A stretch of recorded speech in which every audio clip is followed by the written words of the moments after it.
siyasətçilərdən əmin olaraq deyirəm. Böyük zəlzələ yaxın zamanda, dönəmdə, illərdə olacaq.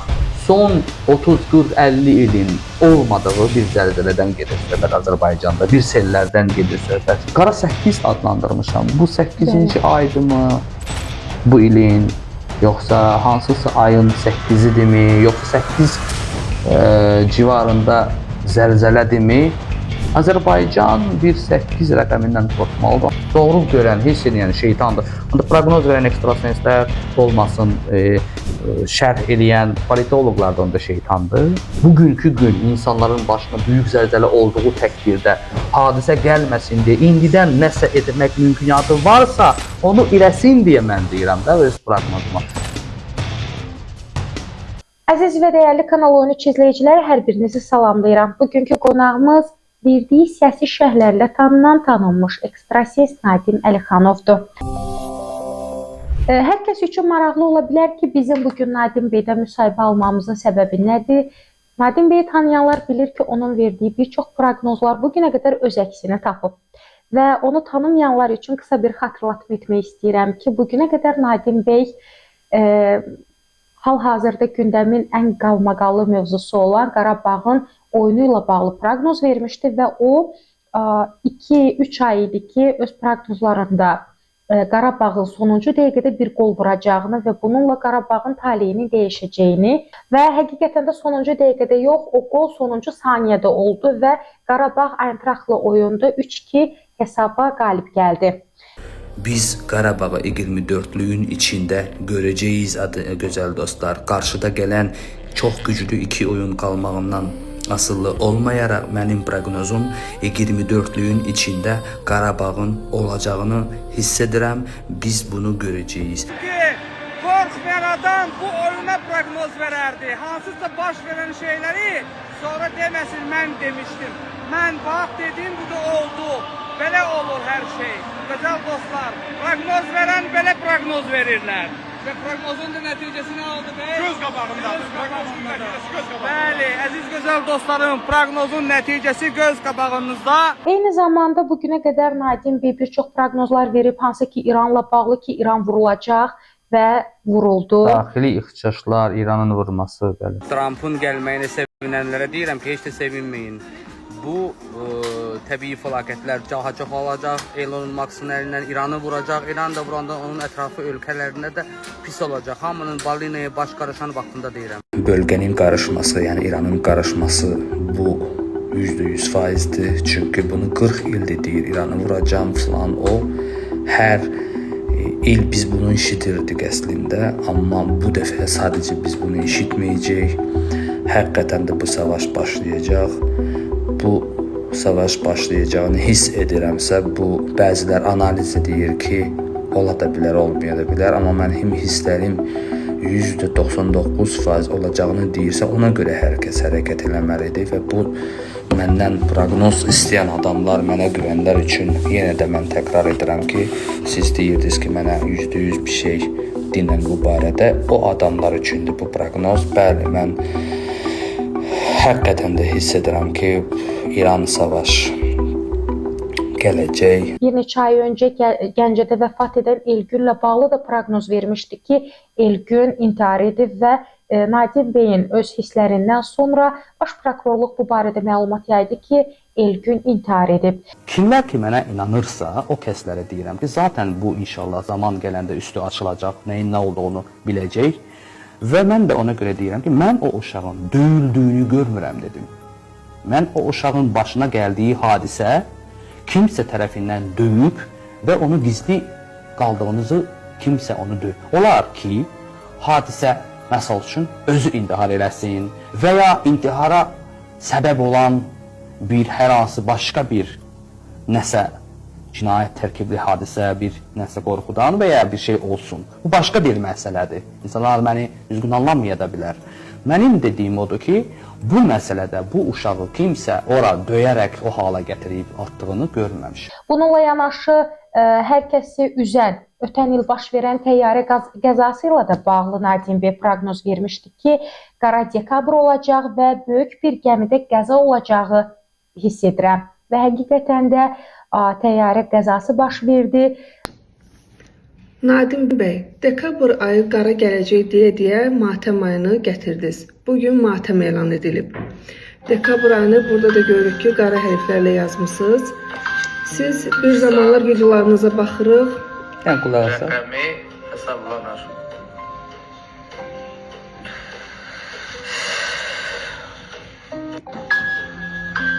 Aha. Videolarınızda zəlzələ olacağı ilə də bağlı məlumat verirsiniz. Hətta siz təyyarə qəzası olacağını da demişdiniz videolarınızın birində, amma tam dekabr ayında olacağını deməmişdiniz. Qara bir dekabr ayı həm dünya üçün hadisələr baş verəcəyini, həm də Azərbaycanda dekabr ayında bir çox hadisələrin, yəni ki, çox şeylərin biz görəcəyini demişdim, bəli. Və Nadim bəy bir çoxlarından fərqli edən cəhəti odur ki, o 44 günlük Qarabağ savaşında da savaşın 44-45 gün davam edəcəyini bildirmişdi.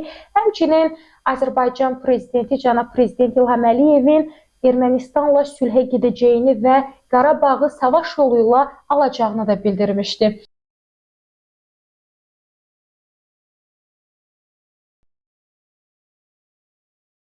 Mənim hissətlərimi deyirəm. Azərbaycan ancaq sadəcə olaraq və torpaqları döyüş yolu alacaq.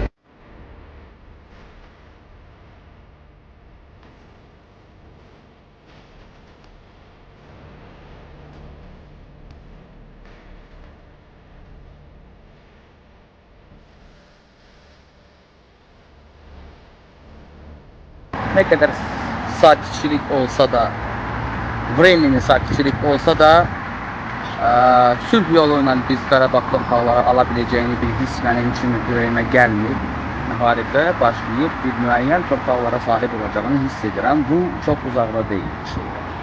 Sülh yoluna, müharibə yoluna. Mənim hissim deyir ki, bu savaşa dönəcək, əmr verəcək cənab prezident və bu əmr nəticəsində bizim bir müəyyən hissəsini ala biləcəyi bir durum hiss edirəm. Təbii ki, davada etkisiz olmur, amma biz o qədər etki vermirik, Çin bu tərəf verdiyi qədər.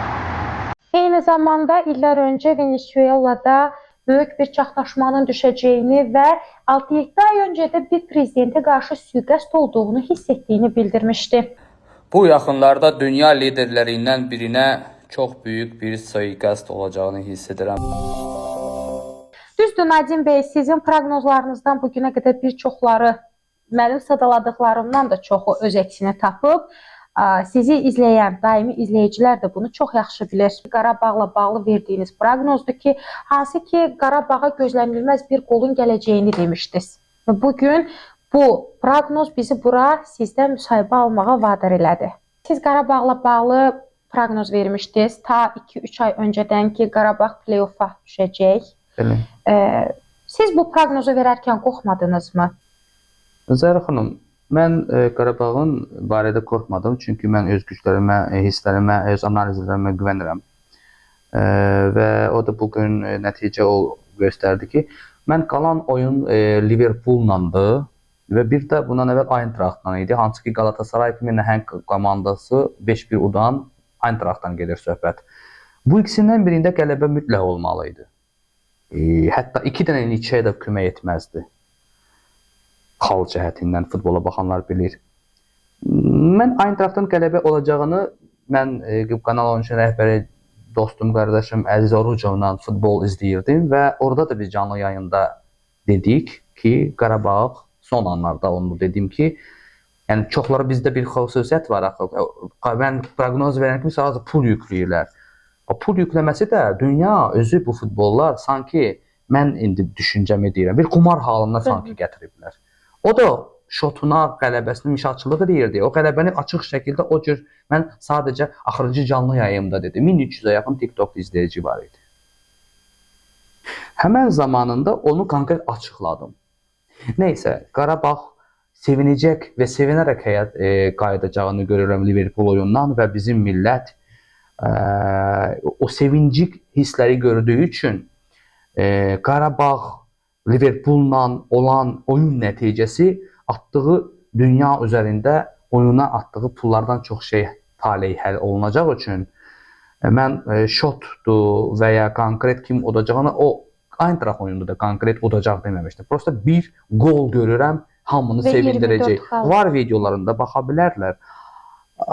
Mən Azərbaycana Qarabağ komandanın sevə-sevə, gülə-gülə gəlib Azərbaycan futbol azərkeşləri, milləti Qarabağın play-offda güləcəyini gördüyünüz üçün, sevindiyiniz üçün Liverpool'la oyunun neçə olar, uduzar demək istəmirəm. İstəmirəm deyəndə, bəli, düzdürsə niyə görə istəmirəm? Çünki mən desə ki, Qarabağ udacaq neçə eləcək, başlayacaq 2x-ə yüklənməyə pullar. Hər nə olursa olsun, Qarabağ play-offda olur və onu görürəm və Qarabağ sevinəcəyini görürəm. Və o artıq öz yerini tutub. Mən play-offda görəcəyini demişdim, bəli. Buyur. Siz dəfələrlə İranla bağlı proqnozlar vermişdiniz, hansı ki İranın vurulacağını demişdiniz və vurulmuşdu. Eyni zamanda bir neçə ay öncə sizi izləyənlər bilir, İranla bağlı bildirmişdiniz ki, ölkədə çox böyük bir etiraz dalğası görürəm, xalq ayağa qalxacaq və etiraz edəcək. İxtişaşlar görürəm. Bəli. Demişəm. İran barədə mən proqnozlar çox verib, indi bizi izləyən Bəli. kəslərin yadındadılar. Və ona görə mən sizə bu sual vermək istəyirəm ki, hal-hazırda İranla bağlı nə hiss edirsiniz? İranda nələr baş verəcək? İran 12 günlük savaş elədi İsraillə və ondan sonra daxili ixtişaşlar oldu. Bir xeyli sayda adam ixtişaşlarda öldü və müvəqqəti olaraq İran hal-hazırda ixtişaşlar daxili dayanıb və savaşda yoxdur. Və bizim şərhçilər də efirlərə baxırsınızsa, konkret olaraq İran barədə söhbətlər gedir, amma vurulacağı heç kim demir. Belə olduğu təqdirdə vurula bilər, belə olduğu təqdirdə vurulmaya bilər. Mən uşaqlıqdan göz açandan, Clinton'un vaxtından, hətta ondan da əvvəl İranla Amerika arasında dayanmadan bu vuracam söhbətlər, bu təhdidlər var idi. Prosta bu bizim proqnoz verdiyi dönəmdə onlar baş verdi və İsrail savaşı dayananda mən müvəqqəti bunu dayandığını deyilən proqnozlarım da var. Əgər siz bunları görməmisinizsə, görən kəslər var və onun üstündə fokuslanaraq, dayanaraq deyirəm ki, biraz müddət deyənmərəm. Bugünmü, sabahmı, bir aymı, 5 aymı, amma bu İran vurulması biraz tez geç bu %100 hiss edirəm. Mən əmin olaraq bəzi şərhçilərdən, siyasətçilərdən əmin olaraq deyirəm. Onlar hansısa kino epizodlarında, hansısa Jirinovski nə vaxtsa İran'a vurar falan bu şeylər var. Onların düz çıxdıqları da var, dediklərinin içində yalan çıxdıqları da var. Məsələn, Simpsonlar kimi bir multfilm şey var, kinosu şey var, dünya üzərində. Orada da çoxlu dedikləri düz çıxır və elə şeylər düz çıxmır. O demək deyil ki, biz kimlərinsə dediklərini analiz edirik biz deyək. Eintrachtlar barəsində də, futbol barəsində də Simpsonlar və ya Jirinovski deməmişdi ki, heç bir şey kəs. Hansısa siyasətçi şərh etməmişdi ki. Yəni biz bir hisslərimizə güvənən adam olaraq, bəli, İranda savaş qaçılmazdı. Nə qədər bu bəzi kontrakt, bəzi mülayimləşmə məsələlər olsa da belə, İran savaşı qaçılmazdı. Bunu mən hiss edirəm.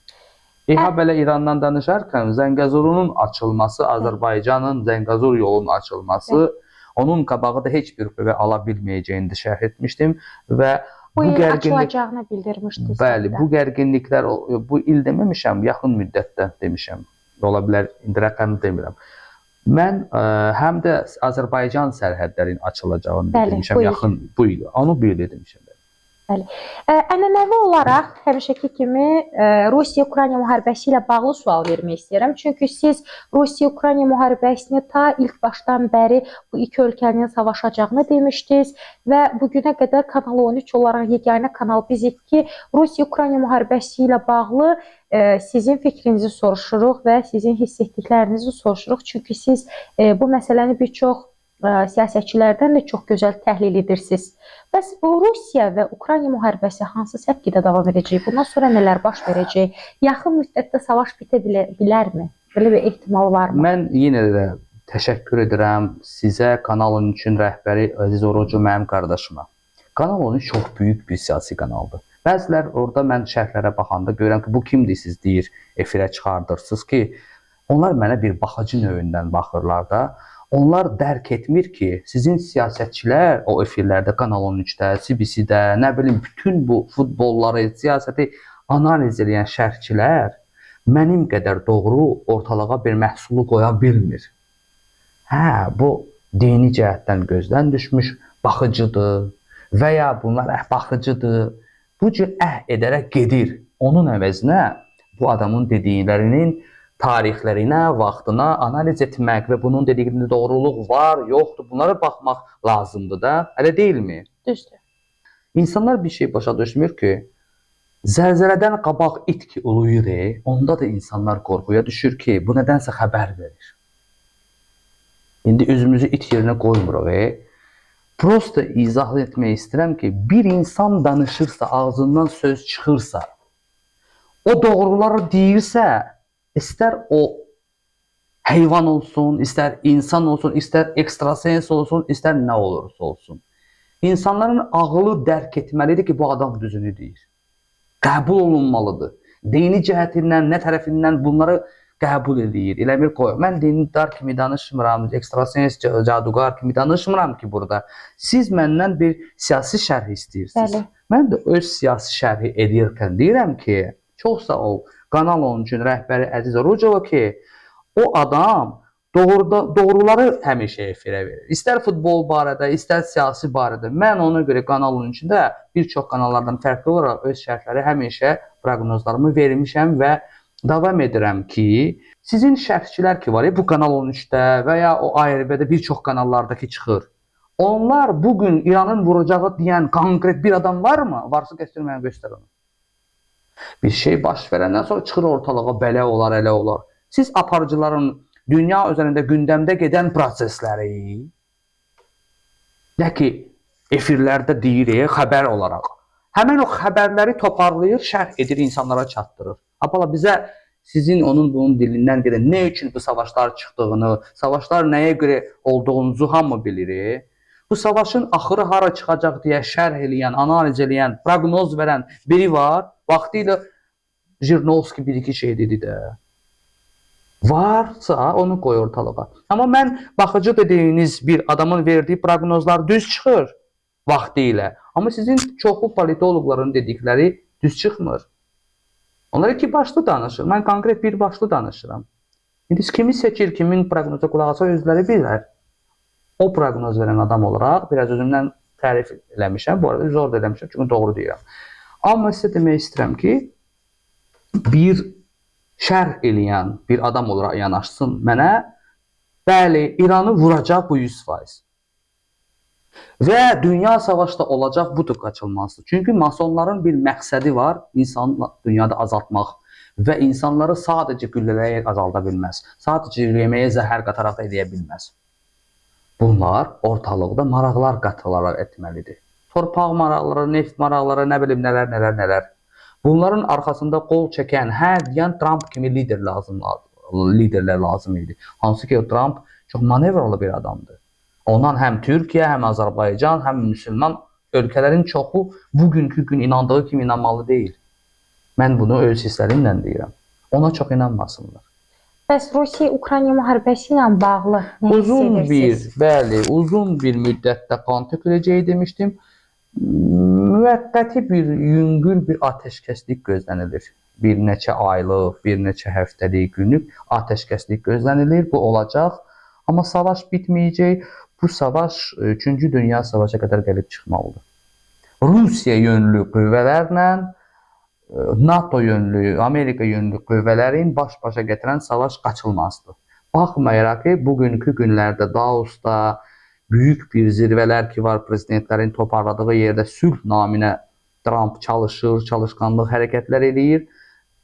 Müəyyən sakitçilik yaratmağa çalışsa da, bura sakitləşdirsə də bir də bir sakit yerdən elə bir şey, tufan qopacaq ki, o savaş olacaq, o dünya savaşı. Mən onun olmağından yana deyiləm.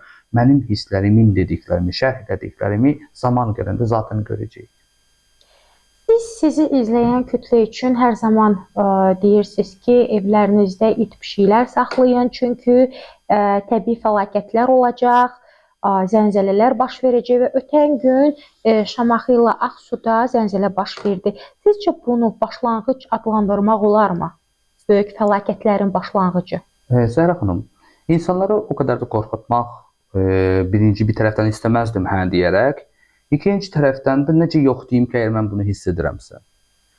Mən insanlara belə şey deyirəm. İnsan azaltmaq üçün dünya gücləri əlindən gələn hər şey eləyəcək. Bu zəlzələlər təbii fəlakət, iqlim dəyişikliyin altında, əvvəl iqlim dəyişiklik, bizdə də olmuşdu da bir dünyanın ən tanınmış prezidentləri gəldi, iqlim toplantılar olmuşdu da, ona nə deyirlər? COP29 baş vermişdi. Bu kimi tədbirlər dünya üzərində çoxaldır və ondan xəbər verir ki, doğrudan da təbii fəlakətlər çoxalır və onunla COP-un əsas məqsədlərində biri də həm ticarətlərin qabağa gətirmək prosesləri, həm də bu təbii fəlakətlərdən necə qorunmaq, o layihə də var idi da COP-un içində. Bəli. Mən də demək istəyirəm ki, bunlar boş-boşuna deyil. Mən bunu neçə illərdir demişəm. Dünyanın bir çox bölgələrində artıq özünü göstərir təbii fəlakətlər. Bəziləri deyir ki, bunlar həmişə olub. Yox, çox ağır şəkildə.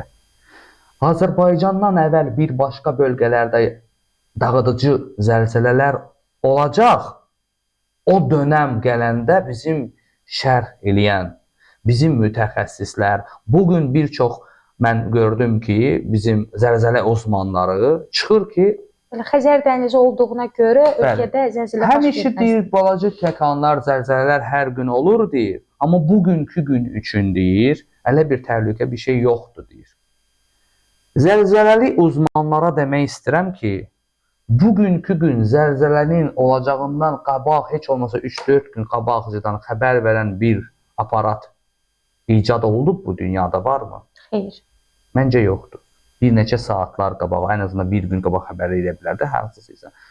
Ona görə də hisslər olan adamın da dediyini doğru deyil deyə siz efirlərə çıxıb, bəzi ekstrasenslərin dediyindən biz oturub durmalıyıq mı deyə dərkən, sabah baş verəndə təbii fəlakətdir də onun qabağı biz nə alacaq deyə danışacaqkən zaman gələndə, indi də onun qabağını almaq tədbirləri də görmək üçün bir şeylər düşünmək lazım olduğunu və onun barədə də bir analizlər, bir şeylər etmək lazımdır.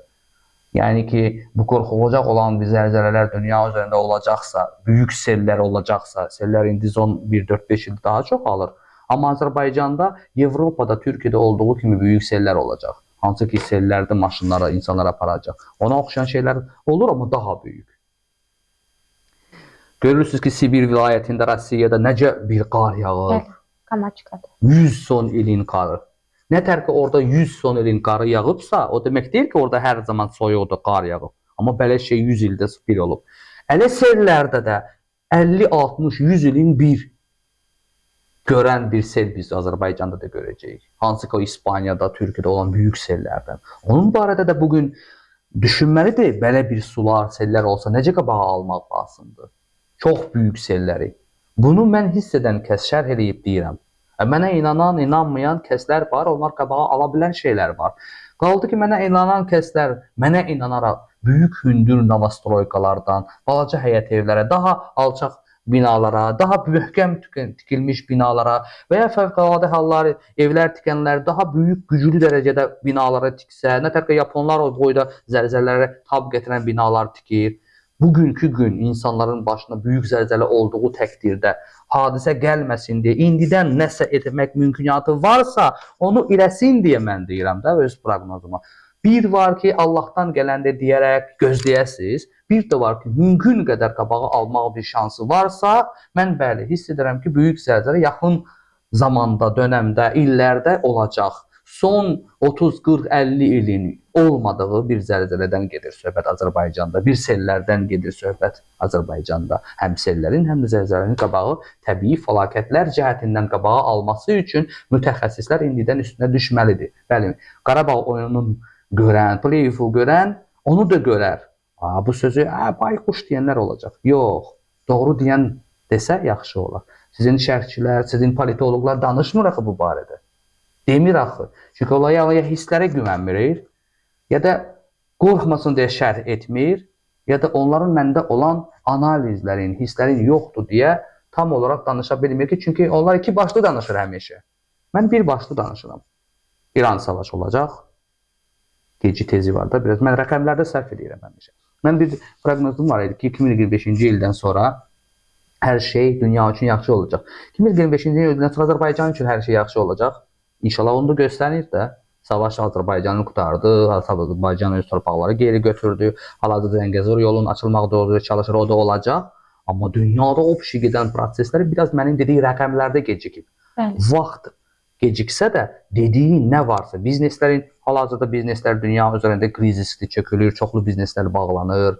Xəstəlik, rakın xəstəliyin baş alıb gedəcəyik demişəm. Bugün rak xəstəlik, demək olar hər blokdan bir-iki ailədən, hər bəhlədən rak xəstəlik artıq tüğyan eləyir. Mənim verdiyim proqnozlarım idi bugünkü gün, öz əksini göstərirlər. Amma bunun qabağını gələcək şeylər ona görə deyirik ki, almaq şansları varsa almaq lazımdır. Ona görə biz deyirik, qorxutmuruq. Bizlərimizin güclü olan Vanga olub, Nostradamus olub, dünya üzrə bunlar dünya tərəfindən qəbul olunmuş insanlardır. İndi siz şeytansınız, sənin hisslərin güclüdürsə, doğrudursa şeytandır, onda biz yalan danışaq, şeytan olmuyor. Doğru olan şeytandır. Doğru görən, hiss edən şeytandır. Onda proqnoz verən ekstrasenslər olmasın, şərh eləyən politoloqlar da onda şeytandır. Belə yanaşmaq bəzi kəslərin və ya bir çoxları da qorxudan mənə belə yanaşır ki, bunu pisləyək. Məni pisləməklə bu sizin içindəki baş hiss etdiyi şeyləri düzgən gəlməmək şansı yoxdur. Kimlərsə Nadimi pisləməklə, bayquş adlandırmaqla o demək deyil ki, bizim gördüyümüz, hiss etdiyimiz şeylər analiz edici olmaz. Biz də olmamaq üçün ondan yana Allaha yalvarırıq. Amma bir tərəfdən də olacaq təqdirdə qabağı necə alacaqsa ölkənin, insanların içində ağıllı mütəxəssislər var, qurumlar var. Düşünərək nisbətən ziyan az olacaq barədə düşünməli vaxtı da olduğunu demək istəyirəm. Çünki çox uzaqda deyil. Böyük zəlzələ, sellər, belə də dünyada partlayacaq böyük silahların, ximikatların cəhətindən bəli, insanların daha çox ağır xəstəliklərə gələcəyi və onun barədə necə qorumaq lazımdır. Mən çox şey demişəm. Mən hətta yeraltı şeyləri düzəlt demişəm vaxtilə. Onun da dönəmi var. Hələ yaxında deyil o. Bəs Nadim bəy, qardaş ölkə ilə bağlı nə deyə bilərsiniz? Türkiyədə nələr baş verəcək? Bəli.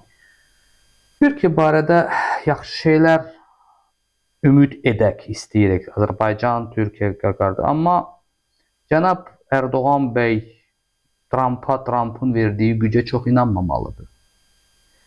Və nə bilim, ürəyimdən elə gəlir. 2028-ci ilə qədər seçki olacağını demişdim. Artıq biz siyasət izləyən bir adam olaraq siyasət meydanında Türkiyədə bir balaca fəallıq görsənir.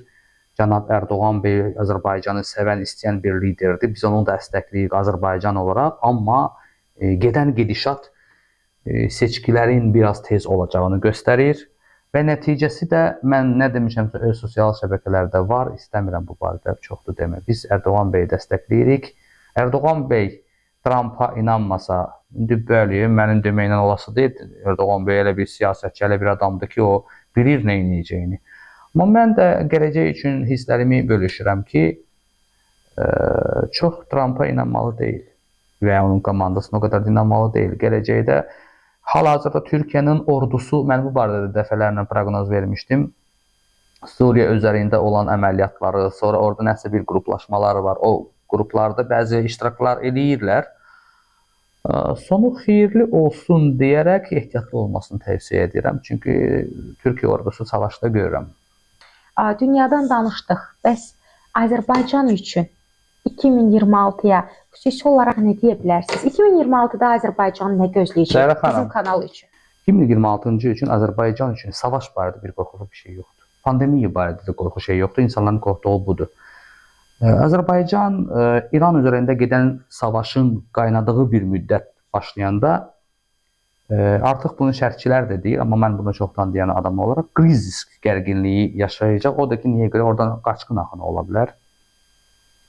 Bir də orada partlanmış böyük raketlərdən ximikat, zəhərlənmə, havada biraz dərmanların indidən almaq lazımdır. Çünki İran savaş mütləq olacaq. Azərbaycan Zəngəzur yolun bu ilə gələn ilə demək biraz çətinlik çəkirəm. Zəngəzur yolu %100 açılacağını hiss edirəm, onu da görürəm. Azərbaycan sərhədlərin açılacaq. Bunlar hamısı xeyir xəbərlərdir. O da olacaq. Azərbaycanda iqtisadi cəhət 6-cı aya qədər çətin olsa da 6-cı aydan sonra yaxşılığa doğru dönəcək. Bu yaydan sonra. Bir o Azərbaycanda biraz indidən deyirəm ki, bir çox ölkələrdə təbiətə ziyan verən bəzi xəstəlik mi deyim buna, yoxsa o balaca çəyirtkə kimi quşlar falan olur, belə kol halında gələn. Bəli. Belə bir hallar bəzi rayonlarda yaşana biləcək ehtimal hiss edirəm. Böyük sellər bu il daha çox böyüyəcək. Bu il mən dəfələrlə keçən aylarda da öz sosial şəbəkədə də demişəm, Nadim Əlixanov Instagram kanalında. Böyük sellərdən qorusun Azərbaycan. Yanğınlar artıq hər il olur. Bu adi bir hal olub. Yanğınlar bu il də olacaq. Azərbaycanın çox o qədər də ciddi bir problem bu il gözlənilmir qorxacaq olan. Ona görə Azərbaycanda hər ölkədə olacaq kimi bir hadisələr, yəni bir sellərdən qorumaq. Bir də zəlzələ mən demişəm də, zəlzələ bu ilə aid eləmək biraz çətindir rəqəm olaraq. Qara 8 adlandırmışam. Bu 8-ci aydımı bu ilin, yoxsa hansısa ayın 8-idirmi, yoxsa 8 civarında zəlzələdirmi? Azərbaycan bir 8 rəqəmindən qorxmalıdır. Hansı günə, hansı 8-dir, onu mən tam olaraq rəqəmi ayrışdıra bilmirəm. O 8-dən 2028-ci ilə qədər qorumalıdır. Yəqin bu zəlzələyə aid olan ya da çox böyük sel fəlakətidir. Bir fəlakət 8 rəqəmə aid gözlənilir, amma bu ildəmi, 2028-ci ildəmi, çünki 8 görün, biraz rəqəmi çətinlik çəkirəm. Amma başqa deyim ki, sənə savaş barəsində, hər hansı pandemiya barəsində çox belə böyük bir problem Azərbaycan üçün böyük görsənilmir. Dünya savaş başlayan müddətdə İran, yəni ölkələr, Rusiyanın ətrafında savaşlar böyüdüyü bir dönəm gələcək. O zaman təbii ki, Azərbaycan üçün də nəsə o zaman gələndə düşünülməli olan şeylər olacaq. Amma tam da Azərbaycan barədə bir şey danışmaq istəmirəm. 3-cü Dünya Savaşı başlayırsa, bu bütün dünya üçün ziyandır. Amma 2026-cı ildə, yəqin 3-cü Dünya başqa bölgələrdə başlasa da 2026-cı ildə Azərbaycan üçün savaş və ya pandemiya görünmür. Söhbət 2026-cı ildən gedir. Nabarot yaxşı sərhədin açılması, Zəngəzur yolun ilkin addımları, biz bunları görəcəyik Azərbaycan üçün. Amma təbii fəlakət, sel, zəlzələ bu barədə son yaxın 1, 2, 3 ay ildə bunları Azərbaycan mütəxəssisləri çox düşünməlidir ki, 2028-ci ilə qədər baş verəcək böyük sellər və böyük zəlzələlər barədə düşünməlidir. Bir bunu deyəcəm.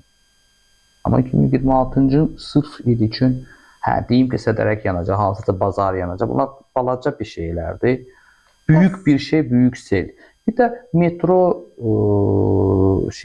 metrodan, bir də yenə samolyot ya da bir gəmi bilmirəm. Yenə də buna oxşayan bir hadisə bu da var. Hansısa bir mart, aprel, maya qədər bu ərəfələrində bu kimi bir proses yenə də ona oxşayan bir hadisə gözlənilir. Bəlkə də istiqadalarda neftdə olan, bilmirəm. Bəlkə bir gəmidir. Belə bir hadisə də gözlənilir tezdən. Amma qlobal bir problem deyil. Çox sağ olun, təşəkkür edirəm Nadim bəy. Sağ olun, izləyənlər sağ olsunlar. Azərbaycanı qorusun inşallah. Kanal rəhbərinə də bir daha təşəkkür edirəm. Bəd xəbərlər olduğu kimi yaxşı xəbərlər də var. Şərhçilərin, politoloqların işi analiz etmək, pisləri deyiriksə, dövlət və bu problemləri görən kəslər də bunları qorumaq yolları axtarmalı. Biz də millət olaraq, insanlar olaraq, dövlətin yanında olaraq onların verdiyi qərarlara əməl etməlidir ki, böyük problemlər olmasın. Hiss edən şeyləri deyiriksə, qabağa ala biliriksə, bu yaxşılıq olan bir şeydir. Əgər yox, hiss edən şeyləri görürəm, mən özümdə saxlayıram, demirəmsə, böyük fəlakətlərə gətirə bilər. Nabrot demək yaxşıdır ki, qabağa bəlkə almaq şansları var. Elə deyilmi? Düzdür, elədir. Təşəkkür edirik. Məncə elədir, sağ olun. Əziz və dəyərli Kanal 13 izləyiciləri, bizi izlədiyinizə görə təşəkkür edirik. Yayımı bəyənib paylaşmağı unutmayın. Qeyd edim ki, bugünkü müsahibimiz verdiyi proqnozlarla öz əksini tapan Nadim Əlixanov idi.